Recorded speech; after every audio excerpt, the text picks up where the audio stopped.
Assalamualaikum warahmatullahi wabarakatuh. Alhamdulillahirabbil alamin. Wa bihi nasta'in wala umuri dunya waddin. Wassalatu wassalamu ala asyrofil anbiya wal mursalin nabiyina Muhammadin wa ala alihi washabihi ajmain. Alhamdulillah pada kesempatan kali ini kita masih diberikan kesempatan untuk bisa berjumpa kembali. Dalam kesempatan kali ini saya akan mempresentasikan terkait dengan hasil dari penelitian internal Universitas Muhammadiyah Gresik tahun 2022 yang berjudul Integrasi Quality Control Circle dan Failure Mode Effect Analysis untuk perbaikan kualitas produksi sarung. Pada penelitian ini saya bekerja sama dengan dua mahasiswa, yakni Sukma Dwi Yuliana dan Nur Hidayatul Ummah dari program studi Teknik Industri Fakultas Teknik Universitas Muhammadiyah. Penelitian ini sudah terpublish di jurnal Kaizen, Manajemen Sistem dan Industrial Engineering, volume 5 nomor 2 bulan November tahun 2022 di Universitas PGRI Madrid.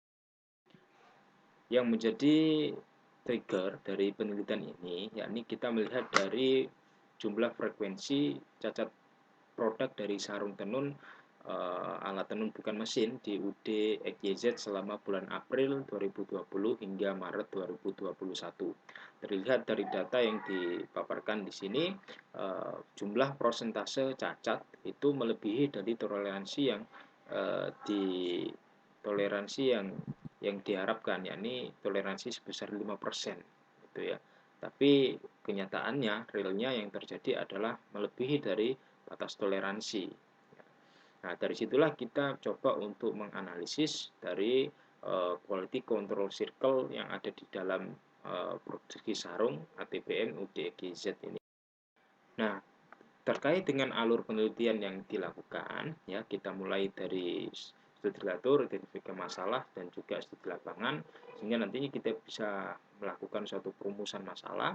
Dari perumusan masalah ini kita coba untuk mengumpulkan data, ya, untuk menjadikan data-data pendukung dalam penelitian. Data yang menjadi pendukung adalah yang pertama adalah data produksi yang dilakukan selama periode 1 tahun.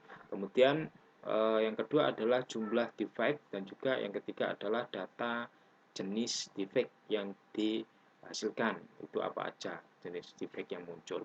Nah, selanjutnya adalah tahap pengolahan data. Tahap pengolahan data dibagi menjadi dua tahapan. Tahap yang pertama yakni tahap QCC, ya, tahap quality control cycle. Ini ada beberapa tahapan yang dilakukan, yakni proses identifikasi. Kita melakukan identifikasi menggunakan alat bantu check sheet, ya. Yang kedua, menganalisis masalah, kita menggunakan diagram Pareto. Dan yang ketiga adalah menentukan penyebab utama, kita buatlah suatu fishbone diagram. Pembuatan fishbone diagram ini dilakukan melalui brainstorming kepada expert yang ada di PT EGZ. UDEGZ. Kemudian yang kedua adalah tahap FMEA, yakni menganalisis penyebab utama dari kecacatan itu, ya. Kita lihat dari sisi severity itu kita lihat dari dampak yang dihasilkan dari adanya satu kecacatan tersebut. Kemudian occurrence ini adalah frekuensi munculnya setiap kejadian kecacatan itu seberapa sering atau bagaimana. Kemudian yang ketiga adalah detection. Nah, kemudian selanjutnya adalah menghitung nilai risk operating number. Nah, kita melihat dari FPN mana yang memiliki nilai yang paling besar, itu yang menjadi suatu prioritas, ya. Jadi kita nantinya akan melihat jadi manakah yang memiliki nilai RPN tertinggi. Nah, itu yang nantinya kita prioritaskan. Kemudian kita menganalisis dan interpretasi, kita simpulkan dan selesai. Ini adalah kerangka alur penelitian yang kami lakukan. Nah, pada slide ini ditampilkan suatu gambar Pareto diagram, ya. Ada 4 jenis defect yang dihasilkan, yakni kembangan hilang, warna pudar, kain berlubang, dan bahkan tidak teranyam. Nah, dari sini kita mengambil dua defect yang berpengaruh besar, ya, yakni kembangan hilang dan juga warna pudar, yang ini menjadi fokus utama untuk perbaikan kita.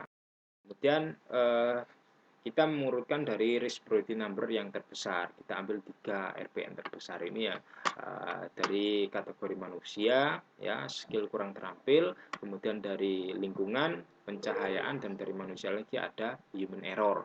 Nah, ini yang paling tinggi adalah manusia dengan nilai RPN 720 ya, memiliki yang penyebabnya adalah skill ya. Kemudian dari lingkungan ada pencahayaan senilai 648, dan juga dari sisi human error ini 640.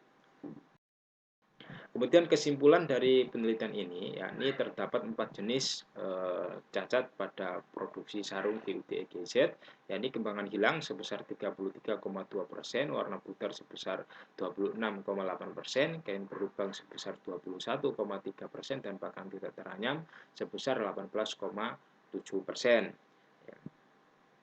Kemudian usulan perbaikan yang diberikan, yakni digunakan perbaikan untuk mengetahui jenis cacat kembangan hilang dengan mengikutsertakan dalam pelatihan keterampilan dan juga membuat sketsa dan menulis kain sarung dalam upaya peningkatan mutu sumber daya manusia. Selanjutnya adalah menata ulang area kerja serta menambahkan titik lampu penerangan pada area kerja dan menambah tenaga kerja untuk dapat menyeimbangkan beban kerja dan memberikan tambahan upah intensif bagi pekerja yang telah menunjukkan kinerja yang demikian yang bisa kami sampaikan. Kurang lebihnya kami mohon maaf. Assalamualaikum warahmatullahi wabarakatuh.